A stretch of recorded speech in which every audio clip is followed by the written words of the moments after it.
हाँ जी, जय हिंद मेरे प्यारे साथियों। आप सभी मेरे प्यारे बबुआ लोग का स्वागत है कैरियर एकेडमी कुंडा के इस ऑनलाइन प्लेटफॉर्म पर।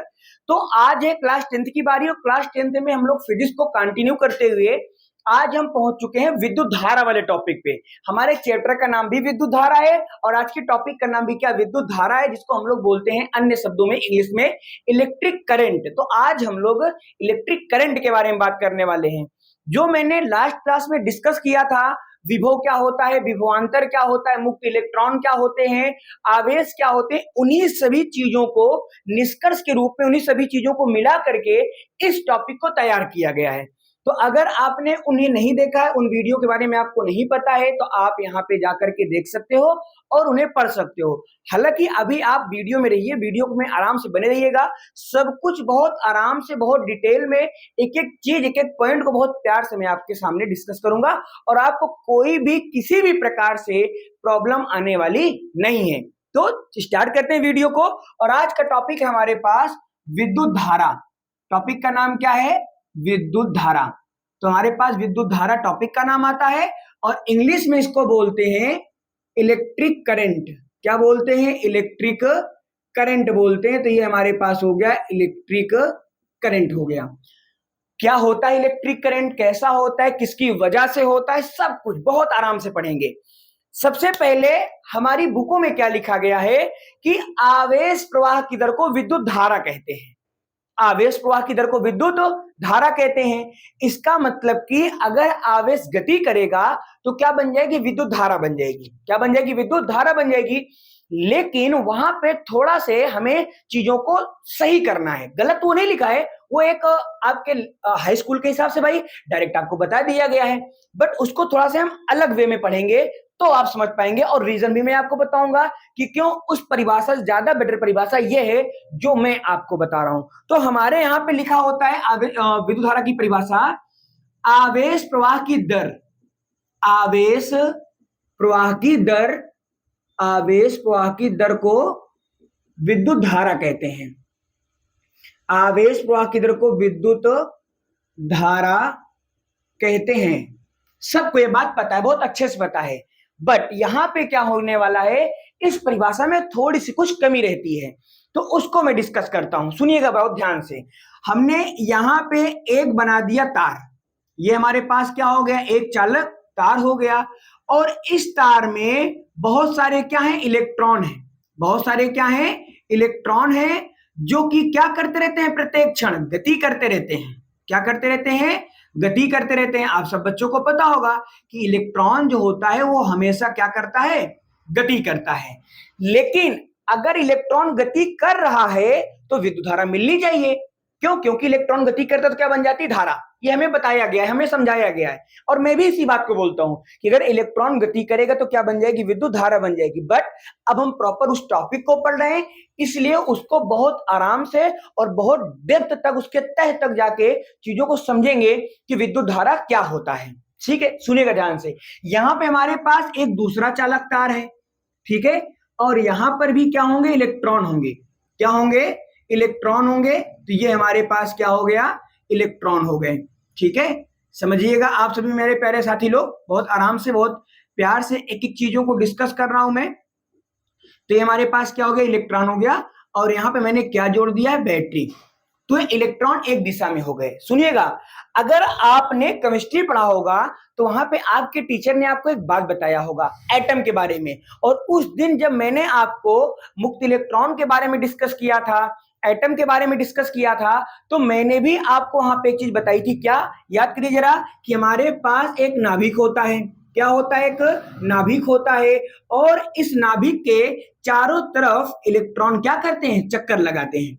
इस नाभिक के चारों तरफ इलेक्ट्रॉन क्या करते हैं? चक्कर लगाते हैं। और वो चाहे हमारे पास क्या नाम से धातु हो, चाहे अधातु हो, सभी के इलेक्ट्रॉन गति करते हैं। तो अगर सभी के इलेक्ट्रॉन गति करते हैं तो सभी इलेक्ट्रॉन, अगर सभी पदार्थ के इलेक्ट्रॉन गति करते हैं तो ये परिभाषा तो सबके लिए अवेलेबल है, सभी पदार्थ के लिए अवेलेबल है। तो इसका मतलब सारे पदार्थ विद्युत के चालक हो गए? नहीं, ऐसा नहीं है। तो क्या होने वाला है? सुनिएगा, यहां पे मैंने आपको एक बात बोली थी कि विद्युत धारा जो बनती है वो सिर्फ और सिर्फ मुक्त इलेक्ट्रॉन की वजह से बनती है। किसकी वजह से बनती है? मुक्त इलेक्ट्रॉन की वजह से बनती है। जरा यहां देखो, यहां पे जो हमारे पास आवेश है वो कैसी गति कर रहे हैं? वो रैंडमली गति कर रहे हैं। कैसी गति कर रहे हैं? रैंडमली। रैंडमली का मतलब होता है यादृच्छिक। रैंडमली का मतलब यादृच्छिक। यादृच्छिक का मतलब अनडिसेंट, मतलब इनकी कोई प्रॉपर दिशा नहीं है, उनको बोलते हैं यादृच्छिक। तो यहाँ पे यादृच्छिक गति कर रहे हैं, बट यहाँ पे कैसी गति कर रहे हैं? एक दिशा में गति कर रहे हैं। तो यहाँ पे आपकी परिभाषा बनेगी कि जब हमारे पास आवेश एक दिशा में प्रवाहित होते हैं, एक दिशा में गति करते हैं, तो उसके कारण क्या बनता है? विद्युत धारा बनती है। समझ में आई होगी मेरी बात।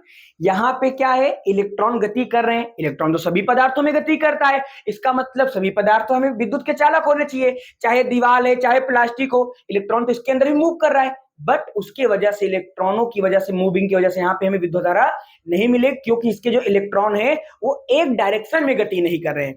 तो जब तक इलेक्ट्रॉन एक डायरेक्शन में गति नहीं करेगा तब तक विद्युत धारा नहीं बनेगी। ठीक है, उम्मीद करता हूं कि आपको समझ में आया होगा।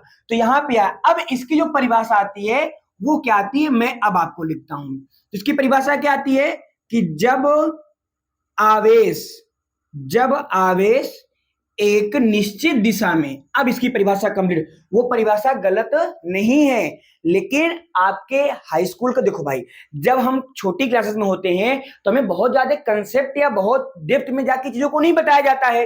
रीजन भी होता है, उतना ज्यादा डेप्थ में जाएंगे तो चीजें आपको समझ में नहीं आएंगी। तो एज अ नॉलेज चीजों को बताया जाता है, ये सही है, गलत नहीं है, बट मेन जो है ये सही है। और जब आप इंटर में आओगे, जब बताएंगे तो इसी बात को हम इस रूप में बताएंगे।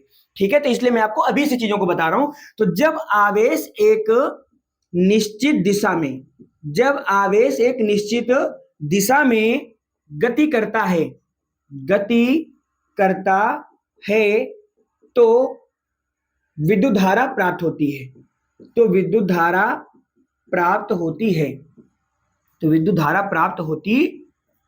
है। इतना समझ में आया आपको? नहीं आया? आ गया होगा। ये क्या है? ये हमारे पास सेल है। अभी इसके बारे में भी हम आपको बताएंगे। सेल क्या होता है, बैटरी क्या होता है, प्रतिरोध क्या होता है, रियोस्टेट धारा नियंत्रक क्या होता है, कुंजी क्या होती है, मीटर, वोल्ट मीटर, जो कुछ हो सब कुछ हमको पढ़ना है एक एक करके। ठीक है, तो अभी तो इस पे डिस्कस नहीं करना, अभी हमारा ये पार्ट है। तो यहाँ पे इलेक्ट्रॉन रैंडमली गति कर रहे हैं, यहाँ पे एक डायरेक्शन में गति कर रहे हैं, इसलिए यहाँ पे हमको विद्युत धारा प्राप्त होती है और यहाँ पे विद्युत धारा प्राप्त नहीं होती है। ठीक है, इतनी सी बात है हमारे पास। ठीक है, तो इसे आप जल्दी से राइट डाउन करें, फिर इसी में मैं आपको आगे की चीज को बताता हूं, डिस्कस करता हूं। हाँ जी, तो हमने देख लिया यहाँ पे क्या कि आवेश प्रवाह की दर को विद्युत धारा कहते हैं। अब सुनिएगा मेरी बात ध्यान से। इसके लिए हमारे पास फॉर्मूला आता है I बराबर Q अपॉन टी। क्या आता है? I बराबर Q अपॉन टी। बाबू जी एक बार जरा ध्यान देखो, Q का मतलब क्या होता है? आवेश। Q का मतलब क्या होता है? मैं यहाँ पे अच्छा डिस्कस करता हूं। I का मतलब क्या होता है? धारा। क्या होता है? धारा। तो CURRENT, करंट बोल सकते हैं इंग्लिश में इसको हम लोग। Q का मतलब क्या होता है? आवेश, जिसको हम लोग बोलते हैं इंग्लिश में चार्ज। क्या बोलते हैं? चार्ज। और यहाँ पे जो टी है वो क्या है? टाइम है। टाइम का मतलब समय है। पूरी फिजिक्स में अगर बटे में, अगर अपॉन में क्या आ जाए? टी आ जाए। क्या आ जाए? टी आ जाए, तो उसको हम लोग बोलते हैं दर।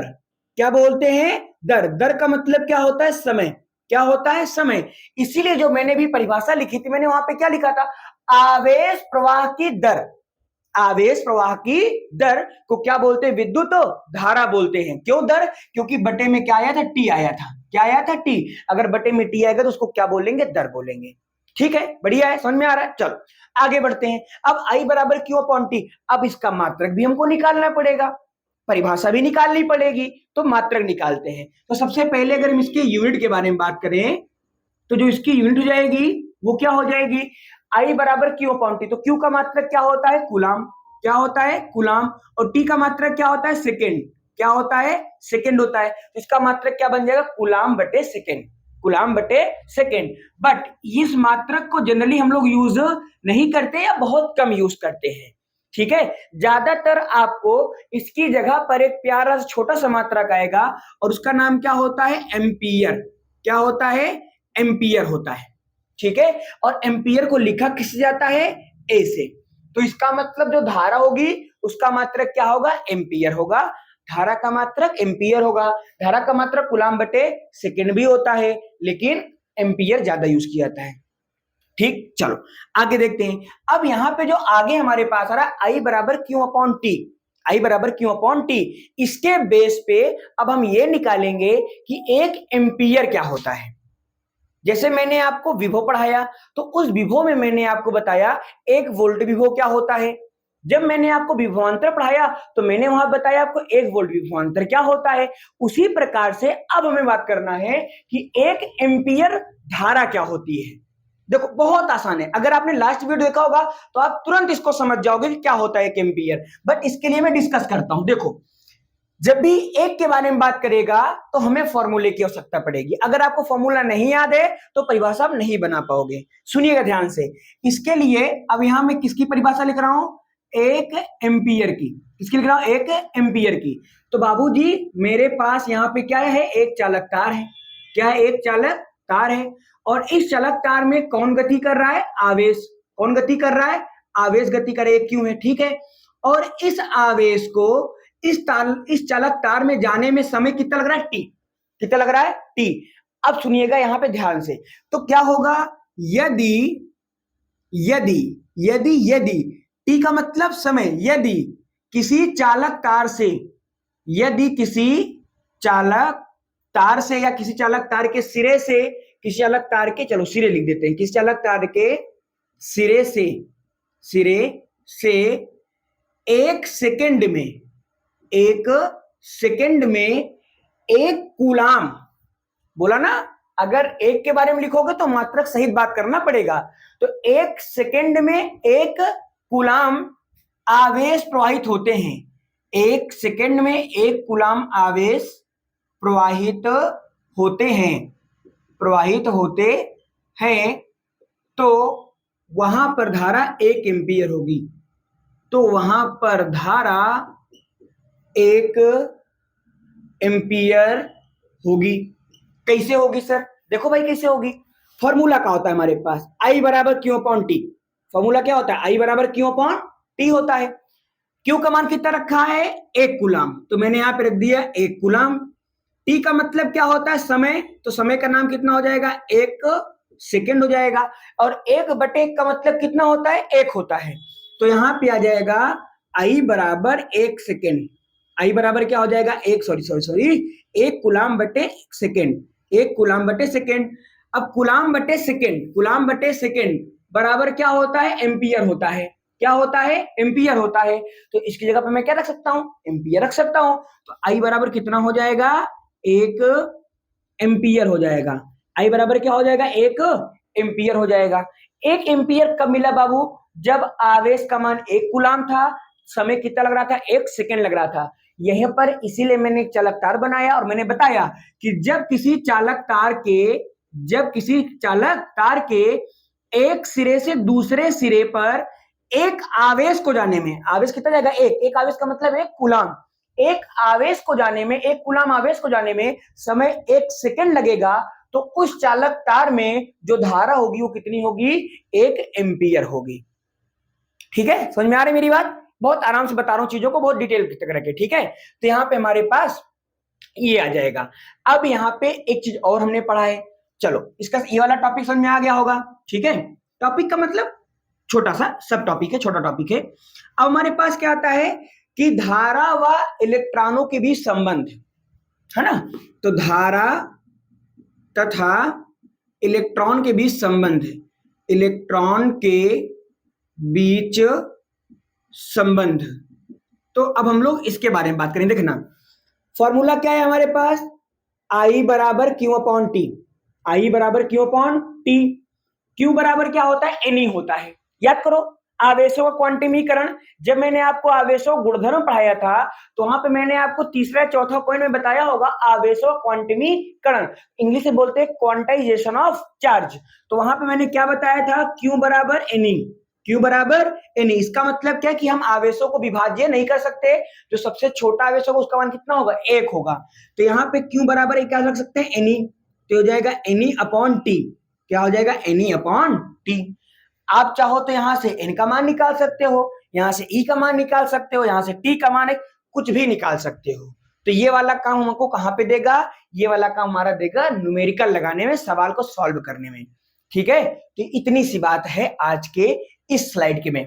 ठीक है, तो इसे आप जल्दी से राइट डाउन करें, फिर हम आपको आगे बताते हैं कि जो विद्युत धारा होती है वो एक प्रकार की अदिश राशि क्यों, इसके बारे में डिस्कस करेंगे। जल्दी से आप लोग इसे राइट डाउन कर लें। ठीक भाई, जल्दी। अब यहां पे एक बहुत प्यारा सा सवाल आएगा हमारे पास कि जो विद्युत धारा होती है वो किस प्रकार की राशि है। विद्युत धारा, इलेक्ट्रिक करंट किस प्रकार की क्वांटिटी है, किस प्रकार की राशि है।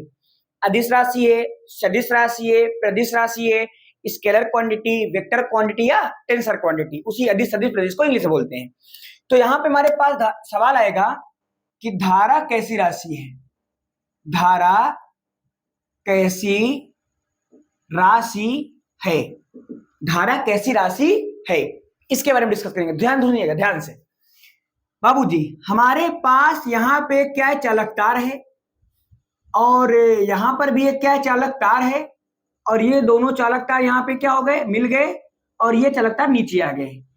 इस चालक तार में धारा जा रही है वो मैंने मान लिया ऐसे ही 5 एम्पियर, और इस चालक तार में जो धारा जा रही है वो जा रही है कितने, 2 एम्पियर, और ये दोनों जब यहां से इधर आएंगी तो इसका मान हो जाएगा 7 एम्पियर। कितना हो जाएगा, 7 एम्पियर। एक बात जरा समझते हैं, सबसे पहले तो ये डिस्कस करते हैं कि अदिश सदिश क्या होता है। तो हमारे पास होता है एक होता है स्केलर क्वांटिटी। क्या होता है, स्केलर क्वांटिटी, जिसको हिंदी में हम लोग बोलते हैं अदिश राशि। क्या बोलते हैं, अदिश राशि। एक ये होता है हमारे पास, एक होता है हमारे पास वेक्टर क्वांटिटी। क्या होता है, वेक्टर, QUANTITY, वेक्टर क्वांटिटी। इसको हम लोग हिंदी में बोलते हैं सदिश राशि। क्या बोलते हैं, सदिश राशि बोलते हैं। अब बात करेंगे हम लोग अदिश राशि कहते किसको हैं। तो बहुत प्यारी डेफिनेशन होती है कि वे राशियां जिनमें क्या होता है, सिर्फ परिमाण होता है। वे राशियां जिन्हें बताने के लिए, जिनमें क्या होता है, सिर्फ परिमाण होता है, दिशा की कोई आवश्यकता नहीं होती है, उनको अदिश राशि बोलते हैं, उनको अदिश राशि बोलते हैं। यहां पे हमारे पास आता है कि वे राशियां जिनमें परिमाण हो, लो टिक लगा दिया परिमाण का, इसमें भी डबल टिक। उसके बाद क्या होनी चाहिए, दिशा। क्या होनी चाहिए, दिशा। तो परिमाण के साथ साथ अगर दिशा होगी तो वो होगा सदिश। क्या होगा, सदिश। तो अगर हम यहां पे देखें तो विद्युत धारा में 5 एम्पियर इसका परिमाण है, मान। परिमाण का मतलब मान, जो उसका आंकिक मान मात्रा के साथ लिखा होता है उसे परिमाण बोलते हैं। परिमाण मतलब आंकिक मान और मात्रक दोनों को मिला क्या बोलेंगे, परिमाण बोलेंगे। और देखो दिशा भी तो मैंने बताई, इधर जा रही है धारा, तो इसका मतलब धारा सदिश राशि है। इसका मतलब धारा सदिश राशि है? नहीं, धारा सदिश राशि नहीं है। धारा वास्तव में अदिश राशि है। कैसी राशि है, अदिश राशि। क्यों, क्योंकि जो वेक्टर क्वांटिटी होती है इसको होने के लिए 2 नहीं बल्कि 3 कंडीशन होती है। सबसे पहले उनमें क्या होना चाहिए, परिमाण और दिशा, और तीसरा जो सबसे इंपॉर्टेंट है उसका नाम है सदिश योग के नियम का पालन। सदिश योग के नियम का पालन, सदिश योग के नियम का पालन। समझे आप मेरी बात को। अब सदिश योग नियम क्या होता है, ये बड़ा कंफ्यूजिंग पॉइंट है। तो जैसे कि हमने यहाँ पे धारा को जो किया, यहाँ 5 एम्पियर, यहाँ 2 एम्पियर, दोनों मिलके 7 एम्पियर। यहाँ पे मैंने धारा को जोड़ा, इस जोड़ को बोलते हैं एल्जेब्रिक एडिशन। क्या बोलते हैं, एल्जेब्रिक एडिशन बोलते हैं, जिसको हम लोग हिंदी में बोलते हैं बीज गणितीय योग। बीज गणितीय योग बोलते हैं। क्या बोलते हैं, बीज गणितीय योग बोलते हैं इसको। यहां पे मैंने क्या लिखा है, सदिश योग के नियम का बनाना है। तो इतना तो हमें क्लियर हो गया कि ये वाला योग और ये वाला योग, मतलब ये एडिशन और ये एडिशन दोनों क्या बिल्कुल अलग है, बिल्कुल एंटी मतलब बिल्कुल अलग है। तो इस ये वाला क्या होता है इसको समझते हैं। वहां पे थोड़ा सा आप लोग ध्यान सुनिएगा, वहां पे एक्सिस से मतलब होता है, अगर कोई इधर से आ रहा है कोई इधर से आ रहा है तो उनको जोड़ा नहीं जाएगा, उनको जोड़ा नहीं जाएगा। अगर उनका ऐसा है कोई वैसा है, मतलब अलग अलग डायरेक्शन में तुमको जोड़ नहीं सकते आप। और यहाँ पे हमने क्या कर दिया है, जोड़ दिया है। ठीक है। तो अभी के लिए आप इतना मानिएगा, बताने के लिए मैं बता सकता हूं आपको कि सदिश योग क्या होता है। एक्स का एक्स के साथ ऐड होता है, वाई का वाई के साथ, जेड का जेड के साथ, एक्स अक्ष में आई कैप, वाई अक्ष में जे कैप, जेड अक्ष में के कैप, तो उनको साथ साथ में जोड़ते हैं, बट यहाँ पे उसका कोई मतलब नहीं है। तो अभी अगर आपसे यहाँ पे कोई पूछे कि धारा कैसी राशि है, तो अब आप रिप्लाई करेंगे कि धारा अदिश राशि है। सवाल को चेंज करेगा, वो बोलेगा कि धारा के अंदर परिमाण भी है, इसको क्या बोलते हैं भैया, परिमाण। क्या ये, परिमाण। और ये क्या है, दिशा। ये क्या है, दिशा। तो धारा के अंदर परिमाण और दिशा दोनों है, परिमाण और दिशा दोनों है, तो भी धारा अदिश राशि है। क्यों? क्योंकि जो धारा होती है वो सदिश योग के नियम का पालन नहीं करती। जो धारा होती है वो सदिश योग के नियम का पालन नहीं करती, इसलिए जो विद्युत धारा है वो कैसी राशि है, अदिश राशि है। ठीक है, समझ में आई मेरी बात? ठीक, चलो, इतना प्यारी सी बात थी इसमें, तो इसे आप जल्दी से राइट डाउन करें। फिर हम आपको आगे एक छोटा सा टॉपिक और बचा हमारे पास कि एम्पियर और कूलाम में क्या संबंध होता है। एम्पियर भी एक प्रकार के वैज्ञानिक है और कूलाम भी एक प्रकार के वैज्ञानिक है, इन दोनों में रिलेशन क्या होता है इसके बारे में बात करते हैं। ठीक है, चलिए जल्दी से आप लोग इसे लिख लीजिए। हाँ जी बच्चों, तो अब हम देखते हैं कि एम्पियर तथा कूलाम में संबंध, एम्पियर तथा कूलाम में संबंध, relation between ampere and coulomb, coulomb बोलते हैं इंग्लिश में। ठीक है, तो एम्पियर एंड कूलाम के बीच में रिलेशन क्या होता है इसके बारे में बात करेंगे। और प्यारी सी बात है, बहुत बड़ी बात नहीं है। हमारे पास फॉर्मूला आता है I बराबर क्यू अपॉन टी, I बराबर क्यू अपॉन टी आता है। हमको क्या करना है, यहाँ पे एम्पियर और इसके बीच में संबंध निकालना है। बेसिक सी बात है कि अगर हम यहाँ बात करेंगे तो हम यहाँ पे क्या देखते हैं कि सबसे पहले तो I बराबर क्या होता है, इसका मात्रक कूलाम बटे सेकेंड, कूलाम बटे सेकेंड होता है ना, नहीं समझ में आ रहा है? जो आवेश उसका मात्रक कूलाम और टी का मात्रक क्या होता है, सेकेंड। और यहां पे जब हम इसको अलग वे में लिखना चाहें तो हम लिख सकते हैं I बराबर एम्पियर, I बराबर एम्पियर। देखो क्यों, क्योंकि I का मात्रक कूलाम बटे सेकेंड भी होता है और I का मात्रक क्या होता है, एम्पियर भी होता है। तो अगर हम यहां पे बात करेंगे तो हम ये बोल सकते हैं कि एक एम्पियर बराबर एक कूलाम बटे सेकेंड, क्योंकि बाबूजी एम्पियर भी I के बराबर है और ये वाला पूरा पद भी I के बराबर है, तो दोनों को हम क्या दिखा सकते हैं, बराबर दिखा सकते हैं। और यही दोनों में क्या होता है, संबंध होता है। क्या होता है, एक एम्पियर क्या होता है, वही बात जो भी मैंने बताई उसी को अलग वे में। एक एम्पियर क्या होता है, जब एक सेकेंड में एक कूलाम आवेश प्रवाहित होगा तो उसका मान एक एम्पियर कहलाएगा। ठीक है, एक और इसमें आता है हमारे पास कि एक इलेक्ट्रॉन में जो हमारे पास होता है उसमें कितना मान होता है उसका एक आवेश में। ठीक है, तो अब देखते हैं, देखो हमारे पास फॉर्मूला क्या होता है, अच्छा लिख देते हैं इलेक्ट्रॉनों की संख्या, ऐसे डायरेक्ट लिख लो, इलेक्ट्रॉन की संख्या। तो जब हम इलेक्ट्रॉन की संख्या के बारे में बात करेंगे तो फॉर्मूला हो जाएगा I बराबर क्यू अपॉन टी, I बराबर क्यू अपॉन टी हो जाएगा। अब इसको थोड़ा से हम ब्रेक करते हैं। देखो Q बराबर क्या होता है, Ni, Q बराबर Ni हो गया हमारे पास, तो यहां पे हो जाएगा I बराबर Ne अपॉन क्या हो जाएगा, T हो जाएगा। सिंपल सी बात है। हमें किसका मान निकालना है, N का, क्योंकि N का मतलब इलेक्ट्रॉन की संख्या होता है, बता रखा है सब मैंने पहले लेक्चर में आपको। तो इसको इधर मल्टीप्लाई कर दें तो ये हो जाएगा I इंटू टी, अपॉन में आ जाएगा E और बराबर क्या बचेगा, N। क्या बचेगा, N बचेगा। अब मैं यहाँ पे सबकी वैल्यू पुट करता हूं। मैंने माना कि धारा कितनी है, एक एम्पियर, तो मैंने एक रख दिया। समय कितना लग रहा है, एक सेकेंड, तो मैंने एक रख दिया। बट इलेक्ट्रॉन पे मान कितना होता है, तो याद करो एक इलेक्ट्रॉन पे जो वैल्यू होती है वो होती है 1.6 इंटू 10 टू पावर माइनस का 19 कूलाम, यही तो होता है एक इलेक्ट्रॉन का मान। तो इसकी जगह पे मैं ये वाली वैल्यू पुट कर देता हूं। जब मैं इसको पुट करूंगा यहाँ पे तो 1.6 इंटू 10 टू पावर माइनस का 19 इक्वल टू n। इसको सॉल्व करना है, तो मैं इसको क्या सॉल्व किया, पहली बात तो ऊपर आ जाएगा 1 अपॉन 1.6, भाई 1 का मल्टीप्लाई 1 आएगा, इंटू 10 की पावर माइनस का 19 इक्वल टू क्या हो जाएगा, n हो जाएगा। दशमलव को हटाएंगे तो ऊपर 0 बढ़ाएंगे, सिंपल सी बात है। तो इसको हम काटते हैं। अब देखो सबसे पहले तो मैं इसको ऊपर 10 घाते माइनस 9 को मैं कहाँ ले जा रहा हूँ, ऊपर। देखा जाए ध्यान से, अगर हमारे पास कहीं पर लिखा हो 1 अपॉन ए की पावर m, तो इसको आप लिख सकते हो ए की पावर माइनस का m। अगर हमारे पास कहीं पे लिखा है ए की पावर n, तो इसको आप लिख सकते हो 1 अपॉन ए की पावर माइनस n। इसका मतलब कि जब हम किसी भी फंक्शन को, किसी भी पद को, किसी भी टर्म को बटे से ऊपर ले जाए, मतलब हर से अंश में ले जाए या अंश से हर मिलाते हैं, तो क्या हो जाएगा, उसकी जो घात होगी, उसका जो चिन्ह होगा घात का, वो बदल जाएगा। प्लस होगा तो माइनस हो जाएगा, माइनस होगा तो प्लस हो जाएगा। जैसे यहाँ पे ए की पावर एम प्लस में था तो ऊपर गया तो ए की पावर माइनस एम, ए की पावर एन प्लस में था नीचे आएगा ए की पावर माइनस एन। ठीक है, तो ये चीजें अब यहाँ पे इसी को करेंगे। तो जब 10 घाते माइनस 9 को ऊपर भेजेंगे तो हो जाएगा 10 गुणे 10 घाते 19 प्लस का आएगा और बटे में कितना आएगा, 16 आएगा। डिवाइड करें, इसको करते हैं। मैंने क्या किया, इसमें से एक जीरो ले लिया। जब इसमें से आप एक जीरो लेगो तो यहाँ हो जाएगा 100 और यहाँ क्या हो जाएगा 18।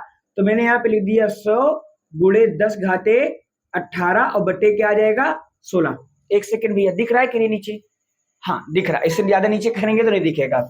तो 16 कम 16, अब देखो डिवाइड करना आप लोग, 16 कम 16, 16 छक्का 96, तो 16 छक्के 96, 100 में 96 जाए कितना बचेगा 4, दशमलव बढ़ाओगे 0 हो जाएगा। फिर क्या आएगा 16 दूनी 32, तो 16 दूनी 32, फिर कितना बचेगा 8, तो 80 हो जाएगा। 16 पंचे 80, तो 6.25। इसका मतलब जो n का मान आया है यहाँ पे, वो मैं यहाँ पे लेता हूं। ठीक है, तो यहाँ पे n बराबर कितना आ जाएगा 6.25 गुणे 10 घाते 18। इतने इलेक्ट्रॉन होते हैं एक आवेश, एक कूलाम में। कितने इलेक्ट्रॉन, 6.25 गुणे 10 घाते 18। एक आवेश, एक कूलाम में इतने इलेक्ट्रॉन होते हैं। अब आप समझ सकते हो कितना ज्यादा इसका मान होता है कि नहीं। 10 घाते 18 है और 6.25 भी है। ठीक है, तो आज की इस प्यारी क्लास को हम लोग यहीं तक रखते हैं।